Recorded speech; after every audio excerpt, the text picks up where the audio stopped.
22/9/2022। भगवान कहते हैं, मीठे बच्चे, जितना समय मिले सच्ची कमाई करो।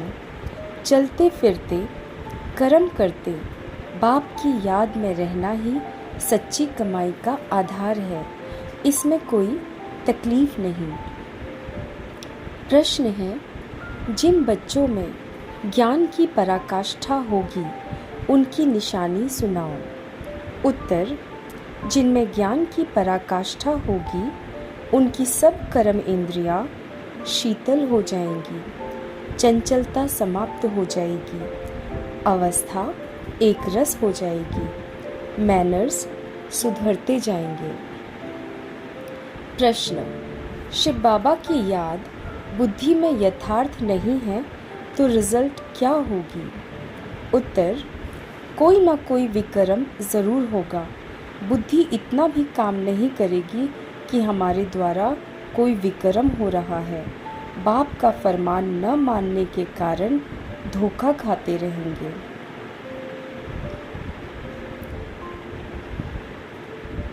गीत है, आखिर वह दिन आया आज। ओम शांति। बच्चों को खातिरी हो गई है कि बेहद का बाप आया हुआ है। श्री कृष्ण को बेहद का बाप नहीं कहेंगे। यह गीत तो यहाँ के नाटक वालों ने बनाए हुए हैं। महाराजाधिराज श्री कृष्ण के लिए कहते हैं, बाप कहते हैं, मैं तो नहीं बनता हूँ, तुम बच्चों को बनाता हूँ। तो इन गीतों से भी कुछ न कुछ अच्छा अर्थ निकलता है। बेहद का बाप गरीब निवाज ज़रूर है। जिस भारत को साहूकार बनाते हैं वह भारत अब गरीब बन गया है। भारत में ही उनका जन्म होता है और कहीं उनका जन्म गाया हुआ नहीं। भले पूजा करते हैं कोई भी नेशन में यह चित्र है, परंतु जन्म तो यहाँ होता है ना। जैसे क्राइस्ट का जन्म और कोई जगह है, परंतु चित्र तो यहाँ भी है ना।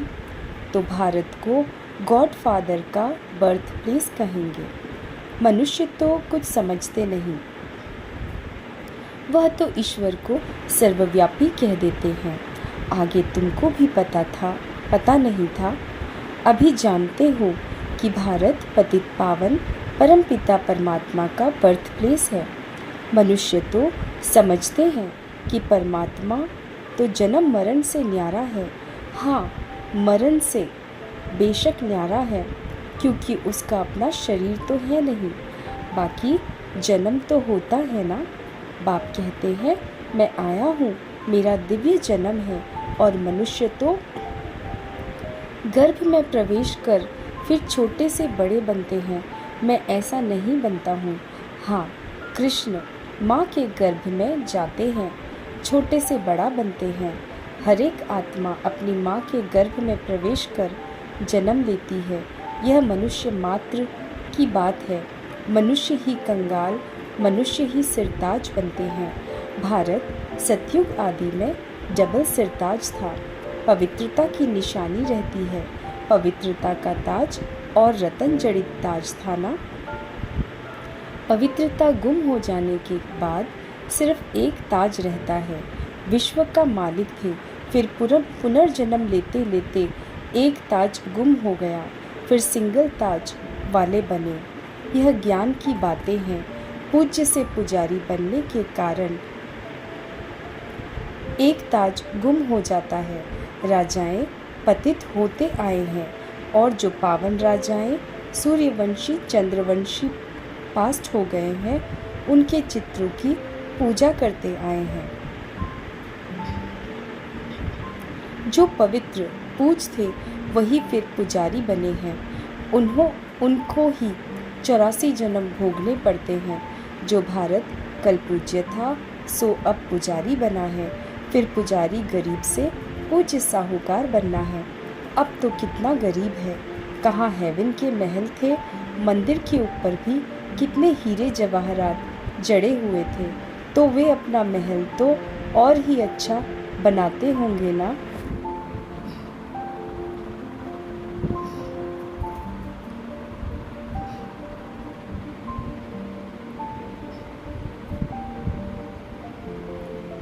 अभी तो कितना गरीब है, गरीब से साहूकार अभी तुम फिर बनते हो। पुरुषार्थ तुम बच्चों को करना है, युक्तियाँ रोज़ बतलाते हैं। जितना टाइम फुर्सत मिले यह याद की कमाई करनी है। ऐसे बहुत काम होते हैं जिनमें बुद्धि नहीं लगानी होती है, कोई कोई में बुद्धि लगानी पड़ती है। तो जब फुर्सत मिलती है, घूमने फिरने जाते हो तो बाप की याद में रहो। यह कमाई बहुत करनी है, यह है सच्ची कमाई। बाकी तो वह है अल्पकाल के लिए झूठी कमाई। यह शिक्षा तुम बच्चों को अभी ही मिलती है। तुम जानते हो कि हमको बेहद के बाप से बेहद का वर्षा लेना है, इसमें कोई भी तकलीफ नहीं है। घर बार भी नहीं छुड़ाते हैं, सिर्फ कहते हैं बच्चे विकार में नहीं जाना है। इस पर ही अक्सर करके झगड़ा चलता है और सत्संगों में ऐसे झगड़े थोड़े ही होते हैं। वहाँ तो जो सुनाया वह सत सत कहकर चले जाते हैं। झगड़ा यहाँ होता है। इस रुद्र ज्ञान यज्ञ में असुरों के विघ्न पर जरूर पड़ेंगे। अबलाओं पर अत्याचार होते हैं, जैसे द्रौपदी को भी दिखाते हैं। पुकारा है कि बाबा हमें यह नंगन करते हैं, इनसे बचाओ। बाप की तो शिक्षा है कि कभी भी नंगन नहीं होना है। जब एक रस अवस्था हो जाए तब यह कर्म इंद्रियां शीतल हो।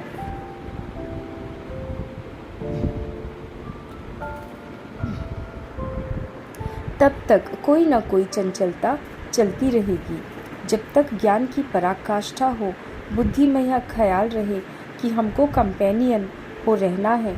विलायत में बहुत बूढ़े वानप्रस्थी होते हैं, समझते हैं पिछाड़ी में कौन मालिक बनेंगे, बाल बच्चे तो हैं नहीं, इसलिए पिछाड़ी में कंपेनियन बना लेते हैं। फिर भी कुछ उनको देकर चले जाते हैं। तुम लोग तो अखबारें पढ़ते नहीं हो, अखबारों में समाचार बहुत आते हैं। तुम बच्चों को कोई वह पढ़ना नहीं है।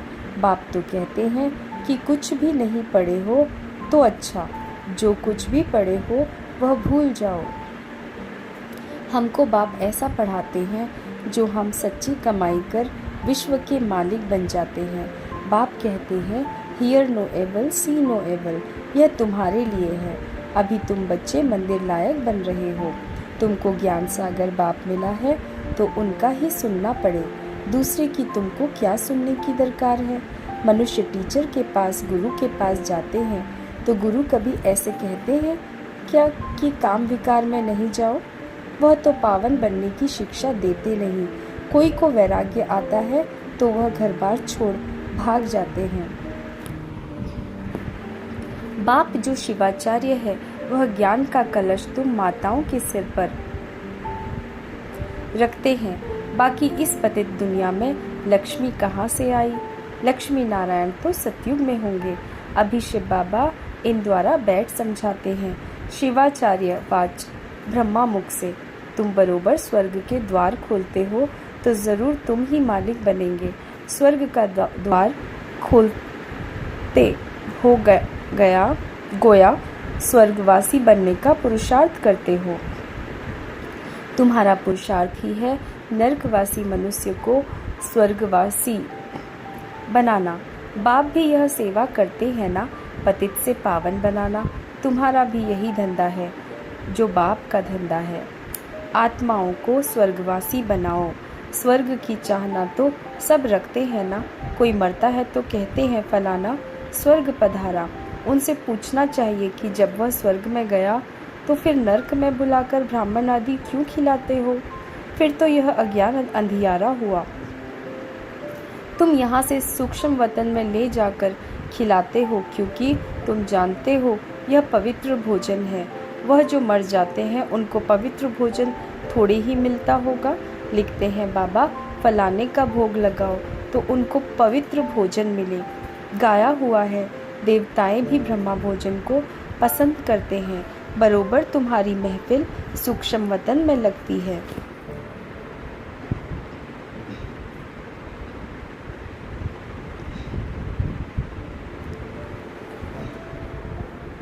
ऐसे नहीं कि ध्यान कोई अच्छा है, नहीं, योग को ध्यान नहीं कहा जाता और ध्यान को योग नहीं कहा जाता।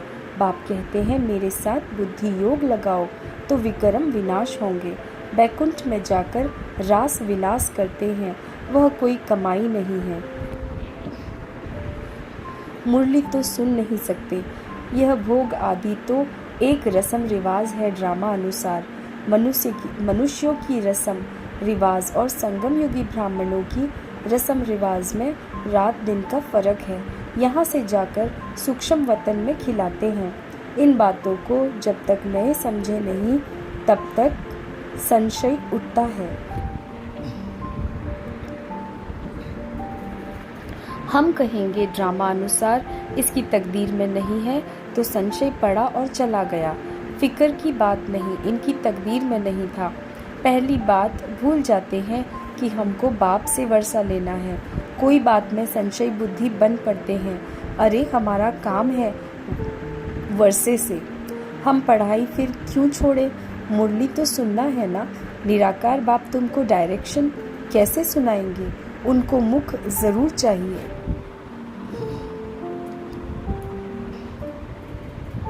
ब्रह्मा मुख से अथवा ब्रह्म कुमार कुमारियों से सुनना है।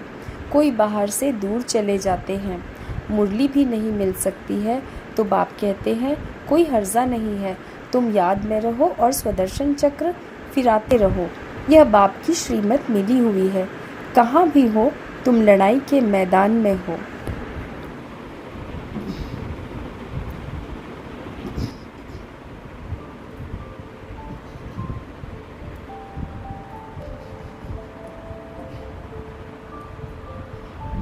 बाप मिलिट्री वालों को भी समझाते हैं कि तुमको वह सर्विस तो करनी है। यह तो तुम्हारा धंधा है, शहर की संभाल करना है। तुम पगार खाते हो, एग्रीमेंट की हुई है तो संभाल भी करनी है। बुद्धि में लक्ष्य तो बैठा हुआ है। बेहद का बाप स्वर्ग का रचयिता है। वह कहते हैं बच्चे तुम मेरी याद में रहो तो विक्रम विनाश होंगे।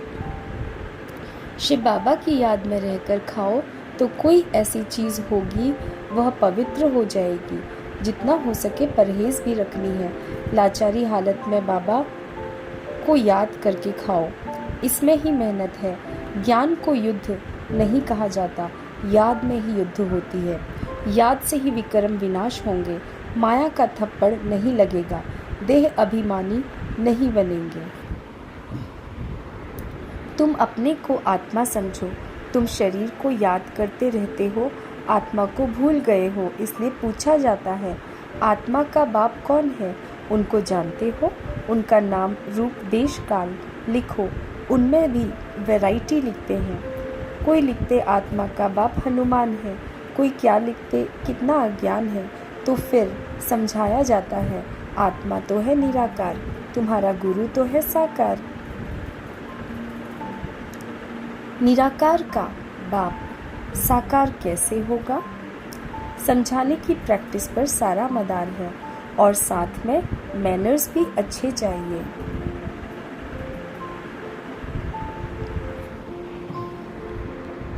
बहुत अच्छे अच्छे बोलने वाले हैं, दूसरे को तीर अच्छा लग जाता है। खुद में मैनर्स न होने कारण उन्नति होती नहीं। याद बहुत अच्छी चाहिए। कोई तो ज्ञान बहुत अच्छा सुनाते हैं, योग कुछ भी नहीं। ऐसे नहीं कि योग बिगर ज्ञान की धारणा नहीं हो सकती। धारणा तो हो जाती है। समझो किसको हिस्ट्री ज्योग्राफी सुनाते हैं वह तो झट बुद्धि में बैठ जाएगा। बाबा की याद का कुछ भी बुद्धि में नहीं होगा। मांस मदिरा भी खाते होंगे, यह तो एक कहानी है। वह याद पढ़ना तो सहज है। हिस्ट्री ज्योग्राफी बुद्धि में आ जाती है, याद की बात ही नहीं। पवित्रता की भी बात नहीं। ऐसे भी बहुत है, शिव बाबा को याद नहीं करते तो विक्रम विनाश होते नहीं और ही जास्ती विक्रम करते रहते हैं। इतना भी बुद्धि काम नहीं करती कि यह विक्रम है। फरमान न मानना यह तो बड़ा पाप है। शिव बाबा का फरमान है ना, यह करो।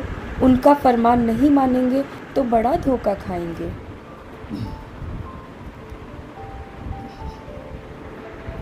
बाकी हिस्ट्री ज्योग्राफी सुनाना तो बड़ा सहज है। बाबा ने समझाया है, तुम स्कूलों में भी जाकर समझा सकते हो। यह तुम हद की हिस्ट्री ज्योग्राफी पढ़ते हो।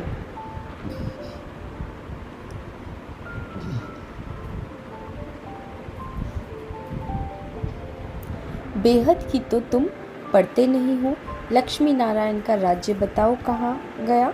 सूर्यवंशी चंद्रवंशी डिनास्टी तो चली, वह फिर कहाँ गई।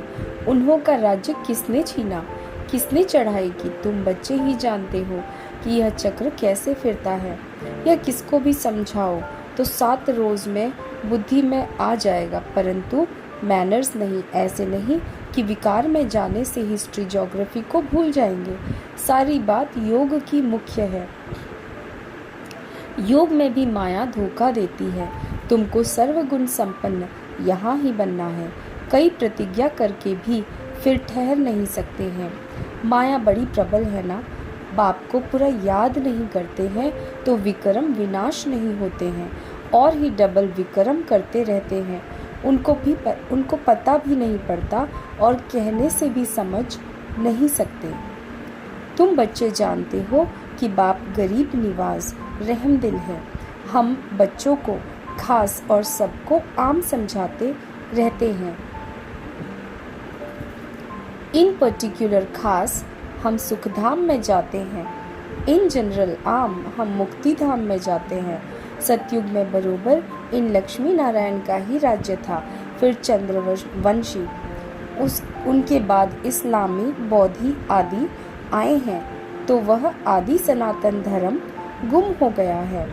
बड़ का झाड़ कलकत्ते में जाकर देखो, फाउंडेशन है नहीं, सारा झाड़ खड़ा है। यह भी ऐसे हैं, अब फिर से स्थापना हो रही है। अच्छा,